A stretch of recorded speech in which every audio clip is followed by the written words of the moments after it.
got my sound and my lighting, at least I hope, standardized.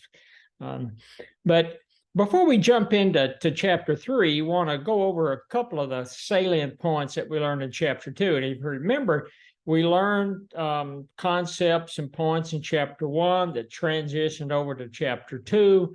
What we've learned in chapter 2 is going to transition over to chapter 3 to 4, 4 to 5. And the text, the way they've written it, it's kind of a snowball effect, and which should be the way you learn microeconomics. So you learn a little here, you're able to use it here, you build, and again, always remember, we're trying to help you as students build that toolbox that's going to help you be successful, maybe not only in the rest of your academic career, but once you get out into the workplace.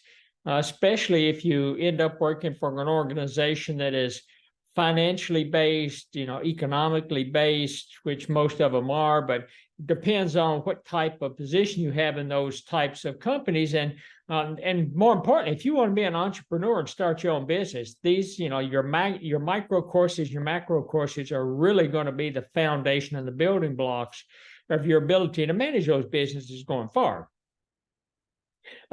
What we just, quickly, what we learned in chapter 2, we talked about what an economy was. And an economy it's nothing more than a system that brings buyers and sellers together and helps allocate, goods and services that have been produced. And we talked about the production possibilities model. It kind of I guess the book's introduction into the first model for you.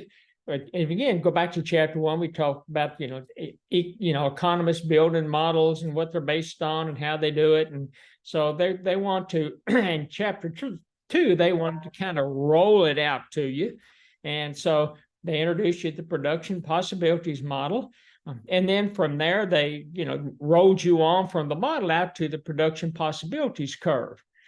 And we talked about, if you're on the production possibilities curve, so if you're sitting on that curve, and again, remember, it's bowed outward when you're looking for the production possibilities curve of an economy itself. If it's an individual or maybe one entity, one production, company, it may be linear. But once you start adding those together for the economy, it tends to bow out.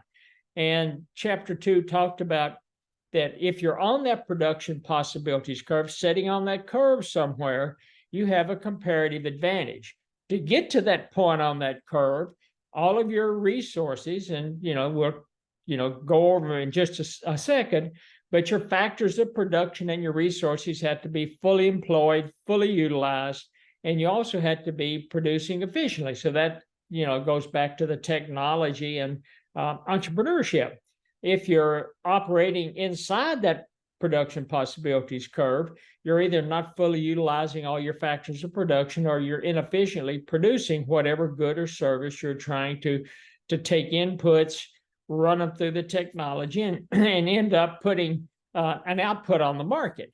And then also, maybe as important as anything that we talked about on the PCP, the production possibilities curve, if you want to be at a point outside that production possibilities curve, it's not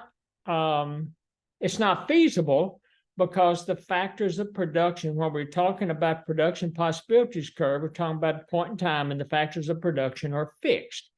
What are the factors of production? Go back to your review of chapter 2. You've got labor, you've got capital stock, machinery, buildings, water coolers.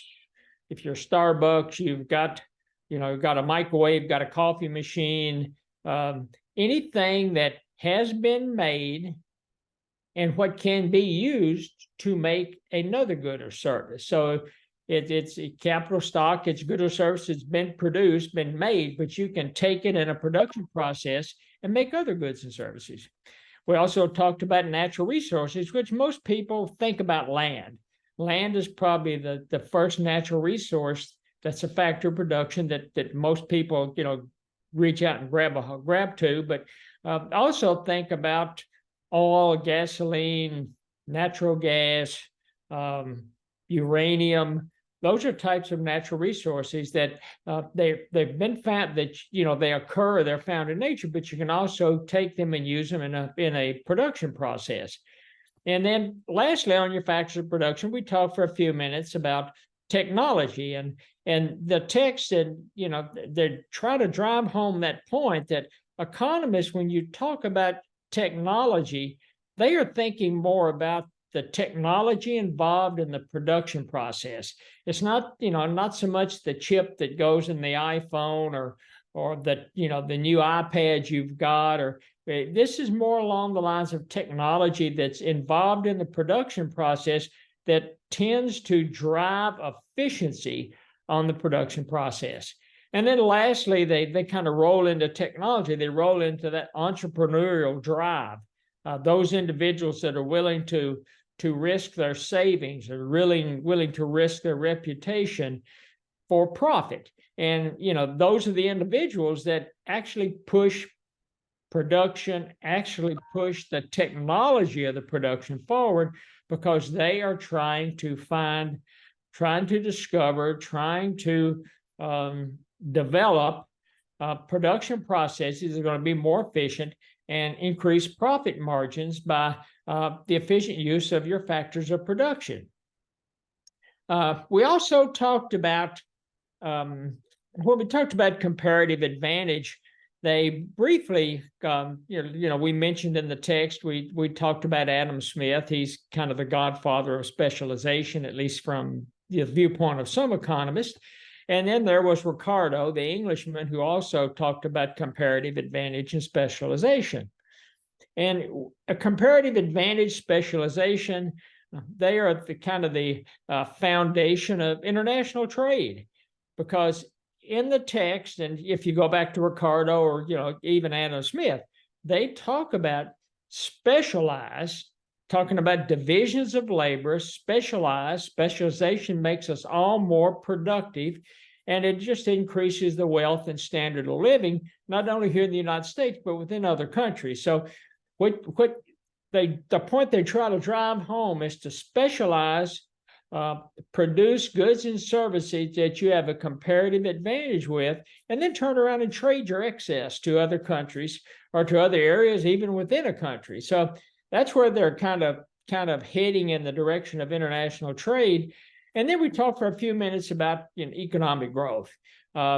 United States, we talk about, you hear people talking about, oh my God, GDP is not heading in the right direction. And one talking head's got the rationale as why not. And, this one thinks, well, if we do this, we can, increase, economic growth and improve the satisfaction or the utility of the United States population as a whole.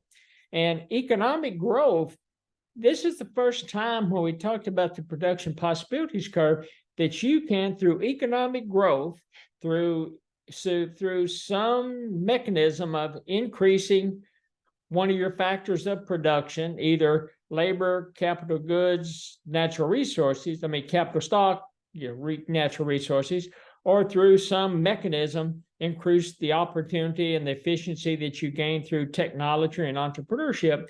And you can actually reach that point that is outside the original production possibilities curve, because as you increase those factors of production and drive economic growth, it's going to take and push that production possibilities curve out from the origin.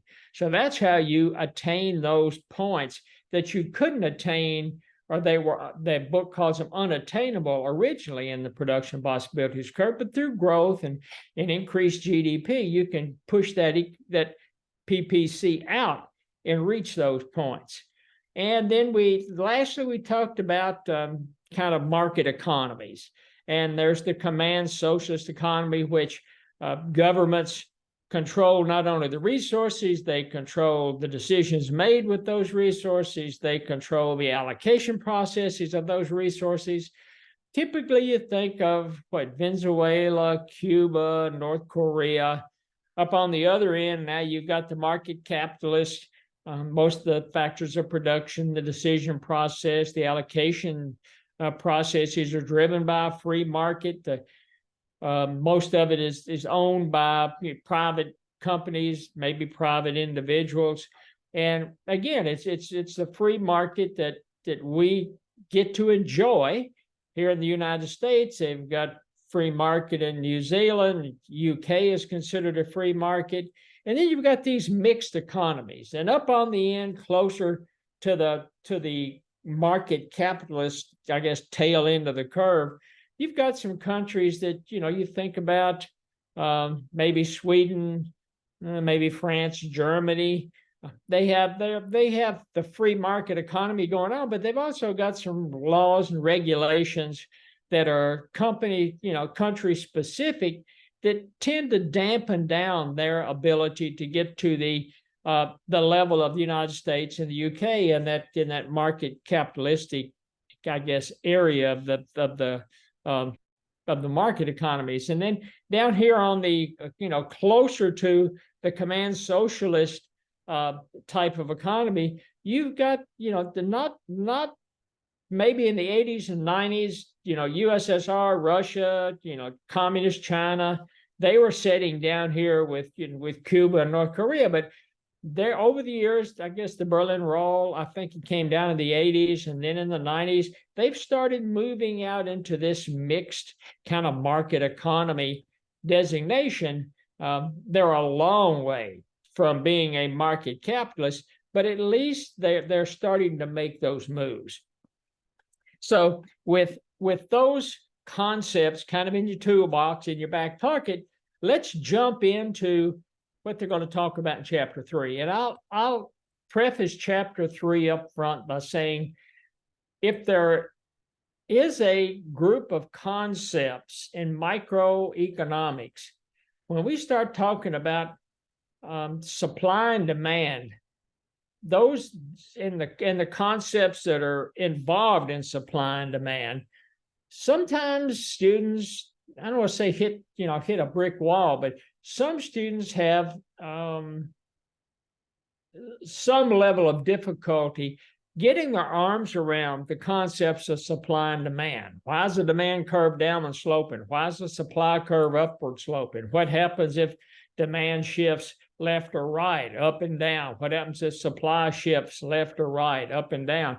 And it is a challenge for them, but we're going to try to get everybody through this chapter, because this chapter is truly one of the building blocks as you go on, not only in microeconomics, but macroeconomics too. So one of the very foundations, and we want to make sure that, or at least I want to make sure that everybody understands it, and we can kind of move forward with that.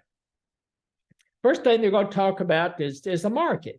And a market, it's the institution that brings buyers and sellers together, kind of like what we talked about the economy. Economy is a system that brings them together. The market, they I guess define it as an institution that brings them together.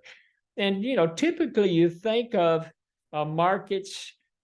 What come to mind for me, you've got the realtors, you've got the internet. You can find just about anything you want to buy or sell on the internet. If you're financially driven, you've got things like S&P 500, New York Stock Exchange. If you want to trade stocks and bonds together. If you're interested in trading commodities, you've got Chicago Board of Trade, you've got Chicago Mercantile Exchange in Chicago that trades commodities. So again, markets that bring buyers and sellers together. And it's exchanging goods and services between buyers and sellers. So it's what they call making the market. It brings them together and they make that market. You hear the individuals on Fox Business said, "Oh my God, we're going to make the market today." What's going to make the market today? What's going to drive it? And that's what they're talking about. You're bringing buyers and sellers together that are going to help make that market. And if you stop and think about it, a market can be a physical space. If I'm thinking about Nashville, a good market, that I actually enjoy going to periodically is there's that farmers market over there on, I think it's Rosa Parks Boulevard. And especially during the summer, they've got the little area in there where they have some, eat joints, some food kiosks. And then outside you have the market that, sells fruits and vegetables. They sell, especially around Thanksgiving and Christmas, they get into crafts and Christmas trees and things. But I like that farmers market over there on Rosa Parks, and it is it's not, it is a physical space. It's bringing buyers together in that physical space. If you think about the virtual space, I've already talked about the internet. It is a market that's bringing people in, together, and it's just out there. It is the internet, and it's bringing us all together, whether it's eBay or 1stDibs or any of these types of virtual markets that can bring people together. And then you've also got decentralized, and I didn't think about it, that I talked about decentralized markets, but when the book talked about grocery stores, decentralized market, think about, I was in the produce section, I guess over the weekend, and I saw, Paul Newman. They had his, salad dressing there. And if you stop and think about it, the grocery store is it is a decentralized market, because you've got, you think about the markets and grocery stores you've got in Nashville. You've got Whole Foods downtown. There's a Kroger's. There's a Publix. If you get out into the kind of the outlying burbs, and you end up getting Aldi's and Walmart, and you get Costco and Sam's Club, and you've got a plethora of just markets, grocery stores, decentralized from the standpoint of marketing goods and services, but they're bringing a tremendous number of different sellers into a location where buyers like you and, buyers like you, buyers like me, we can go down and purchase our goods and services. So that's kind of what we're looking at markets. And, the concept of market is going to be extremely important as we start to go into this supply and demand. And then let's just talk just quickly about the supply and demand models. Like most good economic models, they simplify reality. You've got price on the vertical axis. You've got quantity on the horizontal or the x-axis. So price on the vertical y-axis, quantity on the horizontal x-axis. I don't think anybody really knows who's the first economist to portray supply and demand like this, but it's just natural convention that you've got price on vertical and quantities that you'll see quantities supplied or demanded down here on the horizontal axis. And they make these simplistic models because we're trying to manage complex issues and markets. The world that the economists, and we've talked about it in the past, the world the economist deals in is extremely complex, and it's difficult to kind of manage. It's not like if you're a biology researcher, chemistry researcher, you can to some degree control the environment in the laboratory. But when you're an economist, you're working with raw data, and it's just extremely complex world that we live in. And then with the supply and demand models, economists have the ability to forecast and predict future events, and to generate estimates and generate all manner of financial and economic spreadsheets, and can wow people. They can get on CNN or NBC and Fox, and they can talk ad nauseum on what their model's going to do and how it's going to make things better for everybody in the United States. But still, it's an economist that has generated this using this simplistic model, and we're trying to extrapolate that into the complex world, again, which we have to function in. And when we talk about the supply and demand model, we are going to assume that there are many sellers. Good economists, hey, I'm an economist, I can assume anything I want to. And that's the approach on the supply and demand model, that it's a market, there are many sellers. Competition impacts price. The buyers have a choice. They can get the best deal because there are many sellers. And then you have no single seller can dictate price. Now, if you go to the produce side of that farmers market over there on Rosa Parks, you've got multiple sellers, especially in the summers, selling tomatoes. They are selling tomatoes, they're selling, corn, they're selling squash, they're selling cucumbers. They all, and while they are all there as sellers of whatever commodity they have the opportunity to adjust their price. And so if you walk in there, not every vendor is going to price the tomatoes. It's tomatoes, maybe they're $2 a pound. Somebody may have tomatoes for $2.25 a pound. Somebody, another booth may have them for $1.75 a pound.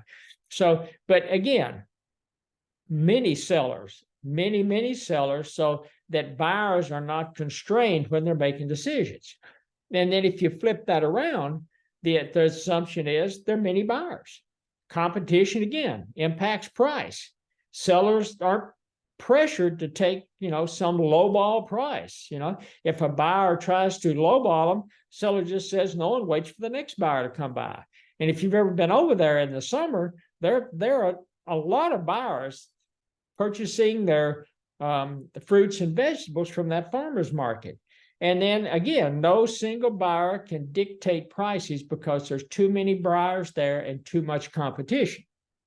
And so lots of sellers, lots of buyers generating what is considered in the United States, again, a free market competition.